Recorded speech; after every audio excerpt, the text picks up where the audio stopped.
Hey guys, hello and welcome to Naveed for Speed. In today's video, you join me in an underground car park in the middle of Paris. And right here, I have a Nissan Ariya Evolve Plus. And I'm going to be taking this car back to the UK. So I'm going to be driving from Paris all the way to Calais and then take the Eurotunnel back to the UK. So it's about a 3-hour journey from Paris to Calais. So I'm going to spend this journey in this video exploring how this car feels like on a longer journey, how comfortable it is, and how I feel at the end of the journey, whether I'm tired or not. So join me in this video as I go along the motorway network, and I'll try to explain different features of the car and how comfortable it is. So before anything else, let's just get going. Let's get onto the motorway. So now that we are on the way to Calais, we've just left Paris, and if you've driven in Paris, you know that the traffic in Paris is quite a nightmare, but the car handled everything really well, nice and easy in stop-start traffic, especially when it comes to setting off and quickly changing lanes. You got that torque that makes things really nice and easy. When you get onto the motorway, now this is where things change a little bit, because I've been driving quite a few different Nissan vehicles. The Ariya feels quite a lot different to them. Of course, cars like the Qashqai, you have the 1.5 litre engine. In this, you don't have an engine, you just have the batteries and the electric motor. So first and foremost, when we talk about the noise, you don't hear that noise, you just get that smooth driving feel. But what you do get is you get some wind noise, which is obviously understandable, especially over the sides. You start to hear that. When it comes to that driving feeling, first and foremost, this has an 87 kilowatt hour battery. We're talking about 225 kilowatts of power. So where basically you got, a good acceleration in this car. Certainly when you want to get up to speed, or if you get that torque for when you want to overtake from middle lane to the fast lane, for example, on the motorway. And it feels quite stable at high speeds. The steering wheel is quite light and quite sharp. Actually, it's quite sharp and direct, so sometimes you might need to adjust a little bit, but generally you can keep things nice and easy. I really like the adaptive cruise control on Nissan vehicles. You can change how far you want it to follow the car ahead, and it's not too sharp when it comes to braking and accelerating. You can also set your speed limit. You can do all sorts. You can change. I usually like to have the steering wheel assist off, so where you sort of stay in the lane and the steering wheel will sort of keep you in the middle of the lane. I like to keep that off just because it doesn't quite keep you in the middle of the lane. It sort of keeps you slightly to one side. It's still good to have it on for safety, but I like to keep that off. I like to be in control of the steering wheel. So I've got all the lane assists off. I am currently not using the adaptive cruise control, but I have been using it on this journey, and it just takes the pressure off things, and it makes everything a bit more comfortable and a little bit more easy. The cabin, I'll show you the cabin a little bit more when I stop on the way, but the cabin is nice. You feel like it's really spacious in here, especially because you don't have this sort of center console area over here. You've got loads of space just to put stuff. You can store stuff there as well, but you can move your legs around as well if you need to. So I think that's really quite convenient, and I do really like this suede interior with the blue, and it brings a bit more of a design element to this car, which is not what you'd find typically in most cars, because quite often we're talking black interiors or something like that. But this is quite different, and it's quite refreshing to be in this cabin.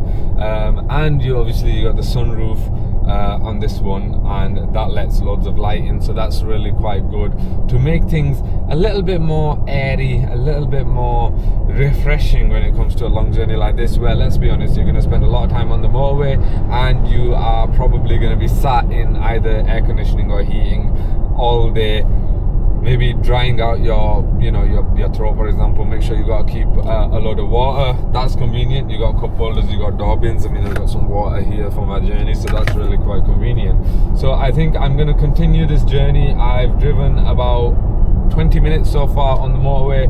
I'm going to carry on towards Calais. We'll stop on the way, and I'll tell you a bit more about some of the features inside this car that make it quite comfortable. But let's continue on the journey, and I'll let you know how I'll get home. So I've just stopped at a service station to charge the Nissan Ariya.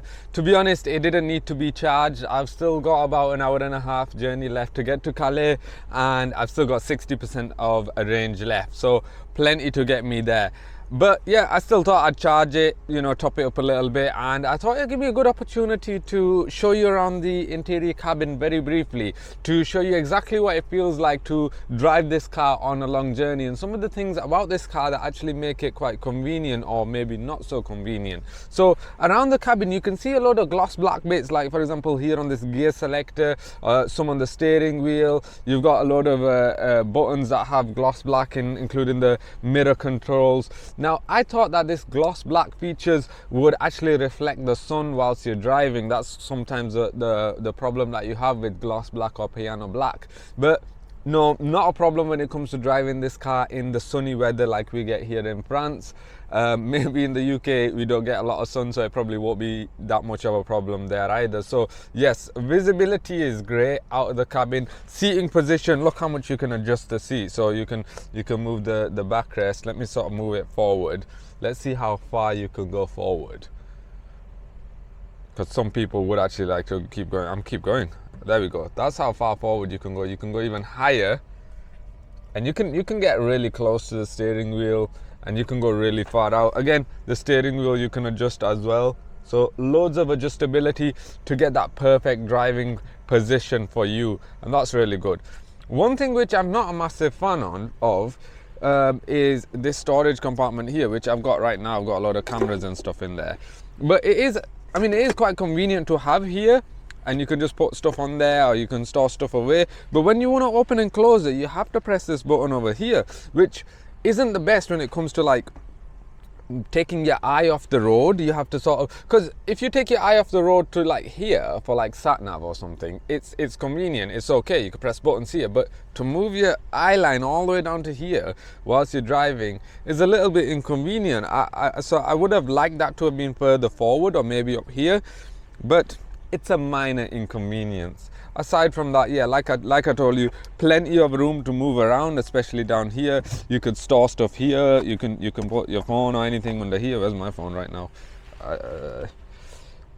Here it is. Yeah, you can put that in there if you need to get it out the way, and you can even move the center console forward and cover that. So loads of adjustability in this car to give you that perfect driving position for when you're on a long journey. But for now, I think I'm going to continue my journey and head off to Calais, and I will let you know a little bit more about how this drives, and I'll tell you how the journey goes. So I've continued the journey out of Paris towards Calais. We've just gone past the toll booth, so we are most of the journey towards Calais. And what can I tell you about the entire trip, about how it feels in this car? I mean, I've had the ventilated seats on today. The weather's been beautiful. It's been about 22 degrees, and these ventilated seats have really been just a bit of a lifesaver. It's made me feel nice and comfortable. It's made me feel a good temperature.